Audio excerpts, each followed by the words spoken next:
Assalamualaikum, welcome back to another video. I hope all are doing well. So now in this video we will discuss about the topic of Golgi apparatus.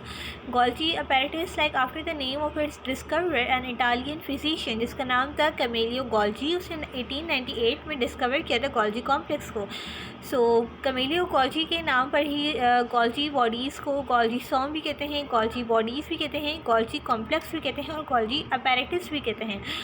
यहाँ पर आपको इसके सारे नाम लिखे हुए दिख रहे हैं: Golgi apparatus, Golgi bodies, Golgi some and Golgi complex. और लाइक एंडोप्लाज्मिक रेटिक्यूलम, इसके अंदर भी कुछ कैनालिक्यूलर सिस्टम होता है विद सेक्स. अब इसके पूरे स्ट्रक्चर का आप देखेंगे. This is the diagram of the Golgi complex. So इसको आप गौर से देख लें. अब मैं आपको आगे बताती हूँ. देखेंगे जो Golgi कॉम्प्लेक्स होती है ये किससे बनती है. Golgi कॉम्प्लेक्स जो है वो स्मूथ एंडोप्लाज्मिक रेटिक्यूलम से बनती है. जैसे कि आपको पता है कि दो तरह के एंडोप्लाज्मिक रेटिक्यूलम होती है. एक होती है रफ एंडोप्लाज्मिक रेटिक्यूलम और एक होती है smooth endoplasmic reticulum. Golgi apparatus are form from the smooth endoplasmic reticulum. तो स्मूथ एंडोप्लाज्मिक रेटिक्यूलम से Golgi कॉम्प्लेक्स बनी हुई होती है. Golgi complex are develop from the smooth endoplasmic reticulum. So it has parallel arrange flat and membrane bound vesicles होती हैं without ribosome. Ribosomes are not present in the Golgi complex. और वही वाली बात जो मैंने अभी आपको बताई कि it is basically the develop from the smooth endoplasmic reticulum. जितने भी यूकैरियोट्स होते हैं, यूकैरियोटिक सेल्स होते हैं, उनमें Golgi बॉडीज़ पाई जाती हैं. It is basically same morphology in plant और एनिमल सेल. प्लांट्स हों या एनिमल्स हों, दोनों के अंदर Golgi कॉम्प्लेक्स की जो मॉर्फोलॉजी होती है, इसका जो स्ट्रक्चर होता है वो सेम होता है. अब दोनों के अंदर कैसे स्ट्रक्चर होता है, क्या होता है, उसको देख लेते हैं. So it has a disc shape and consist of the central plate and plate like compartment called cisternae. और सिस्टर्नाई होते क्या है कि peripheral network of inner connecting tubule होता है. Periphery occurring vesicle called Golgian vesicle. अब यहाँ पे इस डायग्राम में देखें, मैं आपको ये बड़ा करके दिखाती हूँ इस डायग्राम को.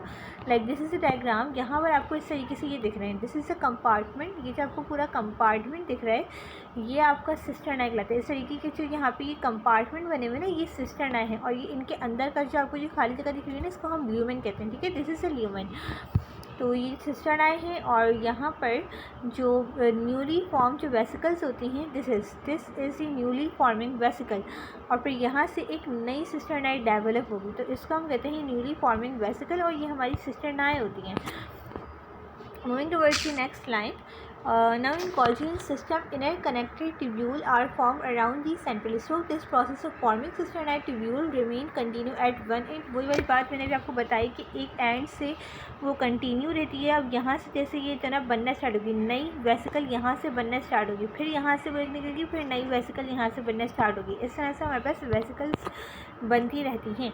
If this outer or forming face is convex, it is called the cis phase, generally face towards the nucleus, while the inner phase, which is called the maturing phase, it is concave, also termed as a trans phase. Now जो ये जो outer face होता है, अब इस diagram के अंदर देख लो.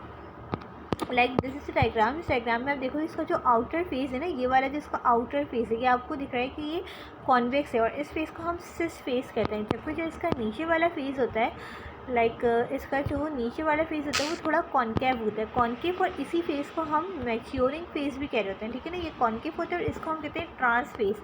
ठीक है, ऊपर वाला जो फेस होता है उसको हम कहेंगे सिस फेस, जबकि जो नीचे वाला जो फेस होता है उसको हम कहेंगे ट्रांस फेस.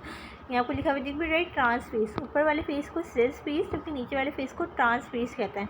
नीचे वाला जो ट्रांस फेस होता है उसे मैच्योरिंग फेस भी कहते हैं. और जो ऊपर वाला सिस फेस है वो कॉन्वेक्स शेप का होता है. ट्रांस फेस कॉन्केव शेप का होता है. Now moving towards the function of Golgi complex. Golgi complex specially glandular cells यानी कि ग्लैंड्स वाले सेल्स जो होते हैं वहाँ पर मौजूद होते हैं.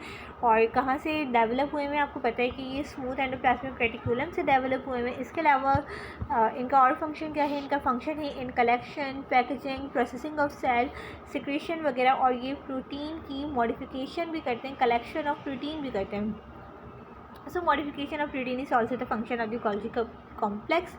नाउ स्मूथ एंडोप्लाज्मिक रेटिक्यूलम में रफ एंडोप्लाज्मिक रेटिक्यूलम से कुछ चीज़ों को ये लेकर आते हैं. सो ये ट्रांसपोर्ट का काम भी कर रहे होते हैं. And they modify to perform specific function and then export in the form of vesicles. It manufacture certain macromolecule. कुछ कॉन्जुगेटेड मॉलिक्यूल्स भी ये बनाते हैं. लाइक सिक्रेशंस का काम बेसिकली कर रहे होते हैं. तो many polysaccharide like the cellulose chitin to form the cell wall and cell plate और गोल्जी प्रोडक्ट। आपको पता है ना कि जो गोल्जी कॉम्प्लेक्स है वो आगे जाके ना लाइक जो सेल वॉल जो होती है प्लांट्स के अंदर, आपको पता है ना प्लांट्स के अंदर जो आउटर कवरिंग होती है वो सेल वॉल होती है। ये प्लांट सेल उसकी जो आउटर कवरिंग होती है वो सेल वॉल होती है। तो सेल वॉल भी कहाँ से बनी हुई है? सेल वॉल भी गोल्जी कॉम्प्लेक्स से ही बनी हुई है। इसके अलावा जो हमारी अदर ऑर्गेनेलीज होती हैं लाइक लाइसोसोम, गोल्जीसोम और peroxisome, these three organelles are also made from the Golgi complex. ये वाली लाइन आगे लिखी हुई भी है लाइक ये रही कि certain organelle such as lysosome, peroxisome, glyoxysome develop from the Golgi complex. It is involve in the formation of different conjugated molecule. So conjugated molecules बनाने के लिए गोल्जी कॉम्प्लेक्स काम आती है ना। इन शॉर्ट समरी करते हैं, मैंने बताया कि गोल्जी कॉम्प्लेक्स जो है वो कैमिलियो गोल्जी के ने डिस्कवर करी थी। उसके नाम पर इसका नाम रख दिया गया गोल्जी अपैरेटस, गोल्जी बॉडीज या गोल्जीसोम या फिर Golgi complex. Smooth endoplasmic reticulum से ये डेवलप होती है लाइक एंडोप्लाज्मिक रेटिकुलम ये parallel arrange flattened membrane bound vesicle होती है। इसमें राइबोसोम इसके अंदर नहीं होते। इसके अलावा मैंने बताया कि तमाम के तमाम यूकैरियोटिक सेल में पाई जाती है, वो एनिमल सेल ही क्यों ना हो, चाहे वो प्लांट सेल क्यों ना हो।